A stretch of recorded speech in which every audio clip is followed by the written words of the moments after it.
So bottom line, those are many things you're using to help your buyers win in these situations. Yeah. And there's lots of tools out there. You're kind of using them all now. But at the end of the day, I think from what was happening in 2021 and the first half of 2022, which I like to call the peak of insanity.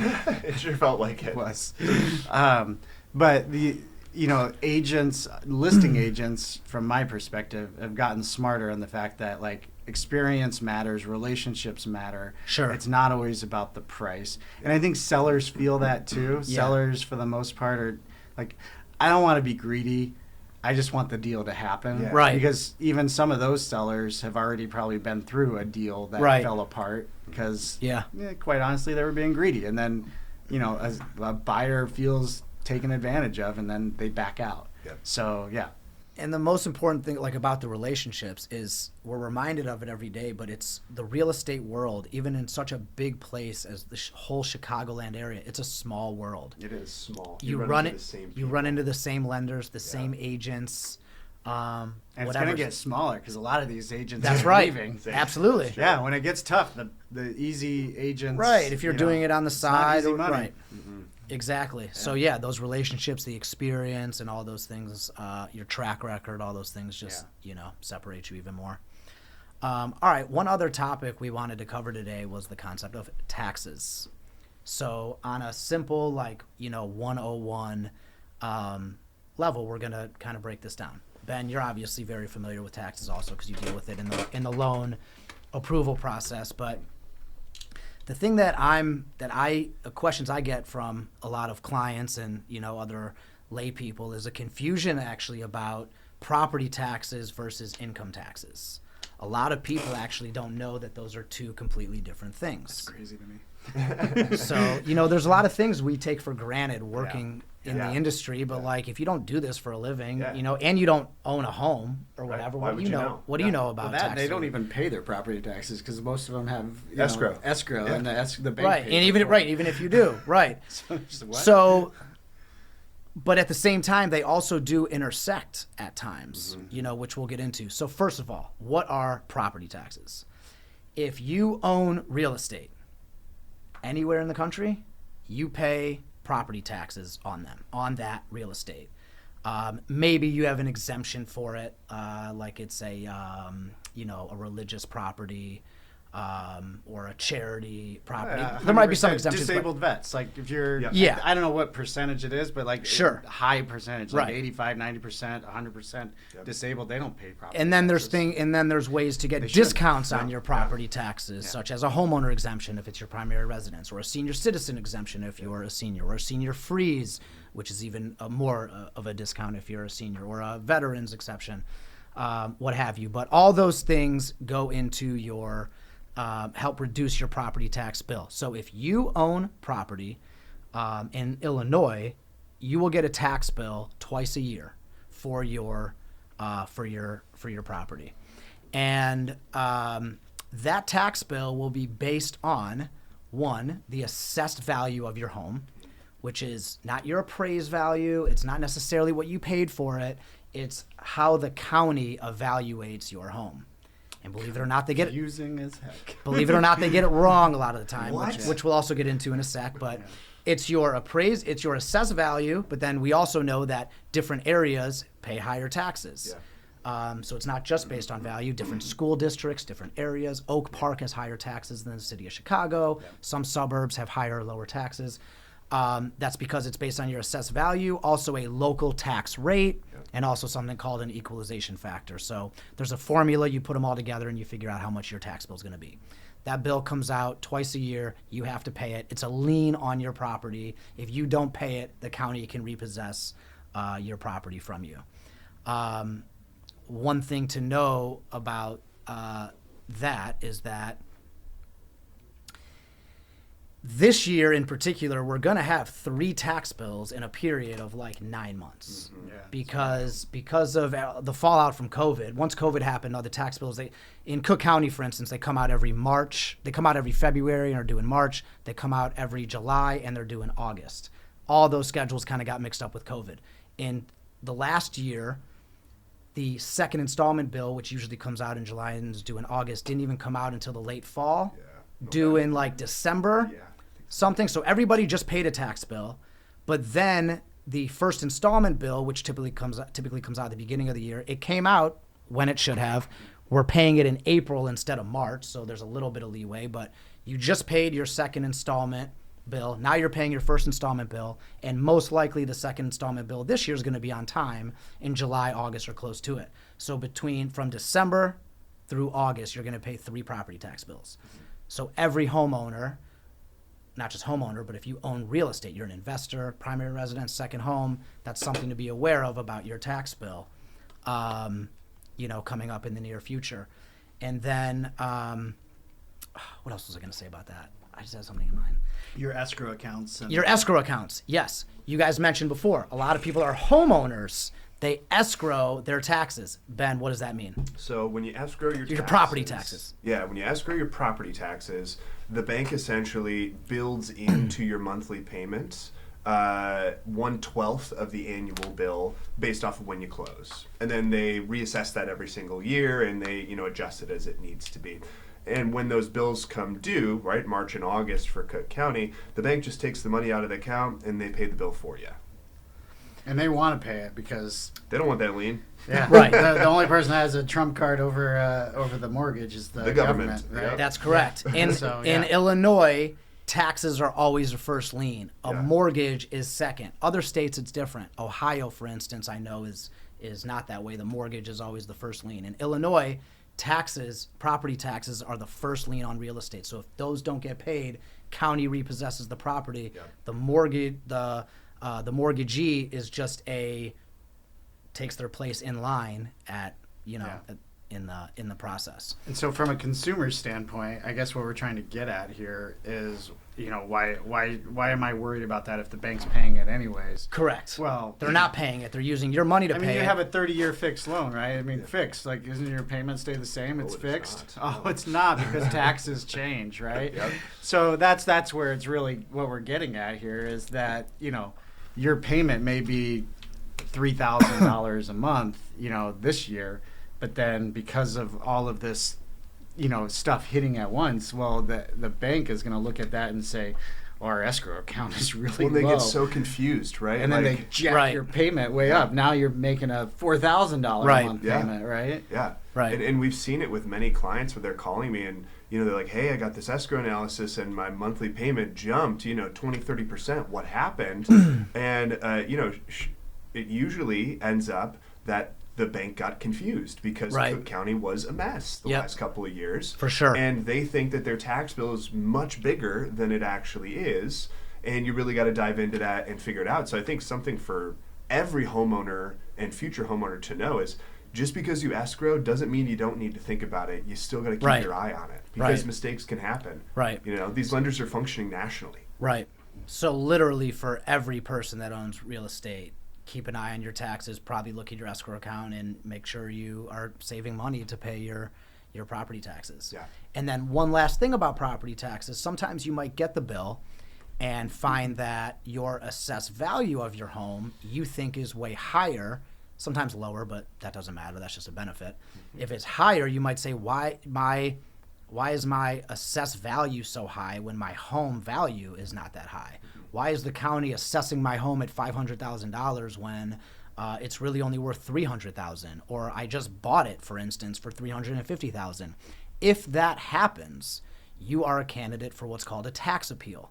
If you think your property is being taxed at a higher rate than it should be, contact an attorney. If you know a property tax appeal attorney, contact them. If not, contact any attorney and have them put you in touch with a property tax appeal attorney and have them go in and lower your taxes for you. And what happens with that is all those attorneys pretty much work on a contingency fee basis where they only get paid if they're successful. So it's a win-win for everybody. And then their payment is a portion of their savings. So if they save you $10,000 on taxes, they keep $2,000 to $3,000 of it. You save $7,000 on your taxes. Everybody wins. So something to keep a lookout for, specifically when you would only know this in Cook County when you get your second installment tax bill, which will be in July or August. That's when the new assessed values kick in and all that. So that's one thing to know about. I think that's everything you probably need to know about property taxes. I would Did I hope miss so. anything? Yeah, no. The only question I did have for you is intersection between property taxes and income tax. Absolutely. So now income taxes. What are income taxes? Income taxes are what you pay the federal government, not the county, the federal government, your state government, and probably in a lot of cases a local government or regional taxing authority. You pay taxes on the income you make. We all know that in America, we don't keep all the money we make. A portion of it goes to Uncle Sam. If you're a W-2 employee, most of that stuff has probably already been paid. You just file a W-2. If you're a partner, you pay your own taxes. Then yeah, you're going to pay taxes in April 15th when they're due. That's tax day. And this is for any form of income that you have, not just your job, but rental income from investment properties, selling property and making money, really anything. It can even be debt that's forgiven. So sometimes if you do a short sale and if you sell the property for less than what you owed on it and the bank forgives your debt, which is kind of what happens in a short sale, there's a world in which you could owe money on the debt that was forgiven, because technically debt forgiven can be income sometimes. Obviously, these are detailed questions for accountants, but just goes to show you what, the word income, how broad that term is. But yes, so we all pay income taxes on April 15th, or at least file, documents to our governments on April 15th, making sure that we've all paid our fair share of taxes based on the amount of money that we made. If you don't know any of this, find an accountant, go on TurboTax, whatever, but April 15th is coming up. Make sure everybody pays their taxes. Here's the intersection. You get a deduction on your income taxes for property taxes and your mortgage interest. That's where they intersect. So if whoever is doing your taxes, they're going to want to know, do you own a home? Do you have a mortgage? And based on those numbers, you may take a standard deduction, or you may calculate those numbers and take an itemized deduction based on exactly what those numbers are. But that's a world in which they intersect, and I think that's probably where people get confused, because they're trying to pay their income taxes and people are talking about property taxes, and then it all gets mixed up. There was one other thing I was going to add about property taxes and income taxes. Oh, if you sold a property in that year. Oh, one other thing about property taxes is they're paid in arrears. I have this conversation a lot. Yeah, this is something that trips a lot of people up. But property taxes in 2023, we are paying 2022 real estate taxes and property taxes. And that's what I have to explain to a buyer every single time we do a closing. That's why you get credits at closing if you're a buyer, or why you give tax credits to buyers if you're a seller, because you own the real estate for a time, but the bill doesn't come out until the following year. You have to make sure you pay your tax liability even though that bill is not out yet. So that confuses a lot of people. They don't understand, why are you getting a tax credit, or sometimes they'll be talking about paying their 2022 taxes in 2022. No, you're paying your 2022 taxes in 2023. Because in Illinois, and I think a lot of other states, but yeah, I'm trying to think if there most other be states, any reason that they would pay.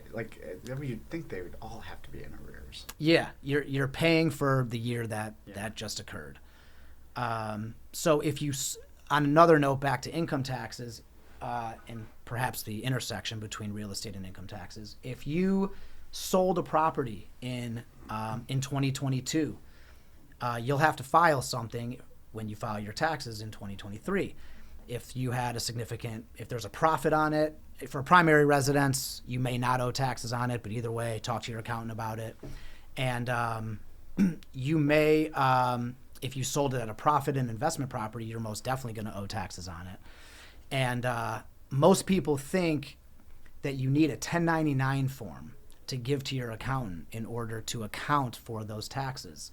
So right around this time of year, I get calls from tons of sellers. Where's my 1099? The title company's supposed to send me my 1099. I haven't received it. Title companies usually use third-party providers to handle all that stuff and send it. You're probably going to get it. Might not. Who knows? You don't actually need your 1099 for your accountant. What you need is your final settlement statement from your closing. Your real estate agent has this. Feel free to call them and talk to them about it. You can call your attorney. Your lender probably has a copy. You, without a doubt, have a copy. It's probably in your email. It's probably in your closing packet. But everybody has this statement. It's easier to obtain. You don't need to call around and figure out what a 1099 is or how to get it or where to find it. You just need your final settlement statement, which is easily accessible. So I get a lot of calls about that, so just wanted to address that. Yeah. And I think that about covers that. Do you guys have anything to add about the tax process? I mean, where I end up talking a lot about it is, the sellers are giving you a credit. Like, you're going to see it as on the settlement statement, a credit for their taxes. You're going to pay them when it comes due in 2024. Yeah. And we have to deal with the tax proration. But also just because real estate, everything is in arrears, right? And you're dealing with a lot of people that are coming from the rental market where you're paying in advance. Mm-hmm. Like, your May rent is for the month of May. Right. So their brain is everything. Right. Is Mortgages are in arrears too. They are. Yeah. And so, and that's where I'm getting at. Like, your mortgage payment is literally in arrears. Like, you live in the property from May 1st to the end of May, and come June 1st, you're making a payment for the use of the money, right? Like, and so where that comes into play with negotiating in a competitive market is rent backs. I see where you're going. Yeah, right. Yeah. So we talk about like what things can we do to entice a seller to select you over somebody else, and one of those things is letting them have a free rent back. Right. Now there's limits on how long you can let somebody in there. Like, it's up to 60 days. 60, yep. And so, but the timing of the closing is critical, because your first payment really isn't until the second first, right? Mm-hmm. Correct. And So if you close today, March 22nd, your first mortgage payment is not actually due until May 1st, You got it. which is what covers the month of April, because Right. those are also paid in arrears. So, we play around with that closing date. So if we're getting to a point where it's like, should we close, say March 27th or whatever, or should we just go ahead and push the closing and say we close April 3rd or what? I don't know. It's got to be a Monday through Friday, right? And so if we close April 3rd, well, now when's our first payment? It's June 1st. Well, okay. So we tell the seller, like, hey, so we can give you free rent back until June 1st. And that's real money to the seller, but to the buyer, they're going to move in and make a payment. Yeah. And It doesn't feel like real. It doesn't feel like Yeah. it. Though they do pay in advance one time in a real estate transaction, Yeah. and that's at closing. Yep. They're not Yeah. getting anything for free. Yep. They prepay. They're going to have more closing costs at the beginning of April versus the end of March, Mhm. because they have to prepay that interest. Yep, they do. So March, if they close the end of March, it's only like 3 or 4 days that they have to pay interest on Yep. in advance. Yep.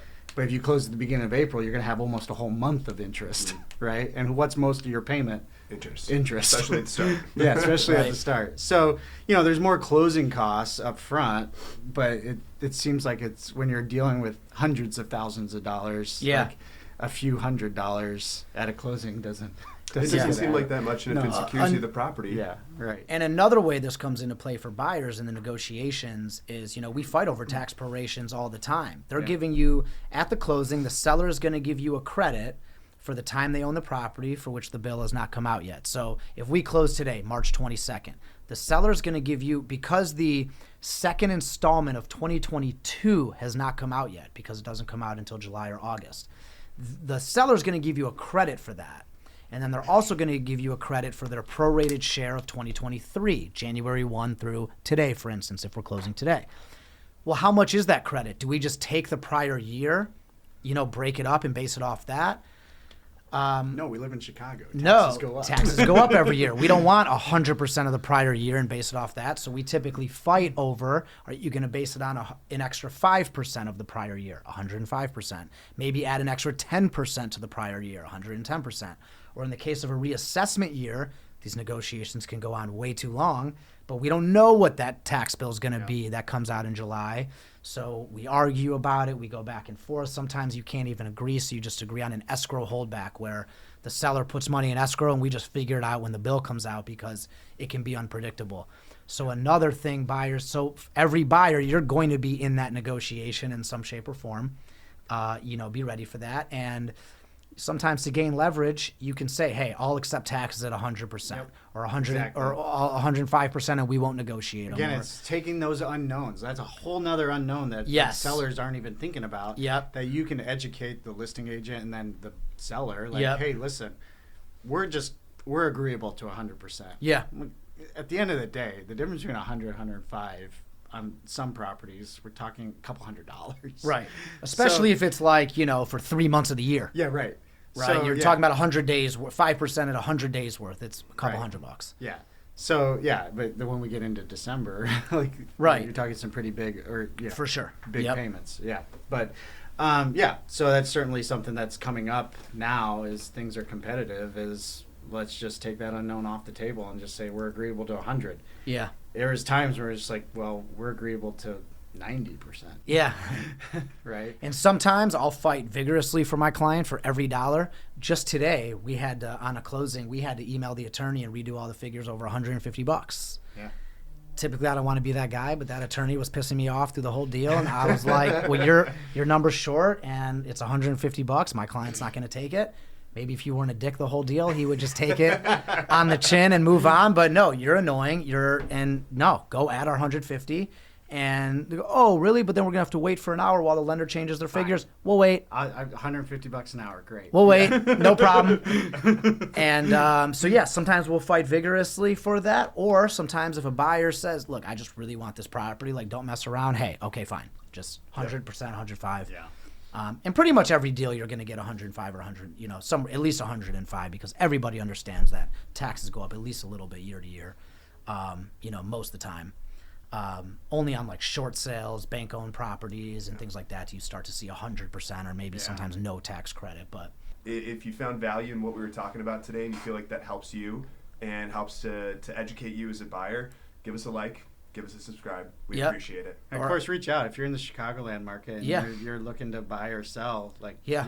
Reach out to me. Reach out to Ben to get the process started on your pre-approval. Yeah, our information will be somewhere in there. We'll link it in somewhere on the bottom. So reach out to your real estate agent, lender, attorney. You can find the answers you're looking for. We obviously have all the answers.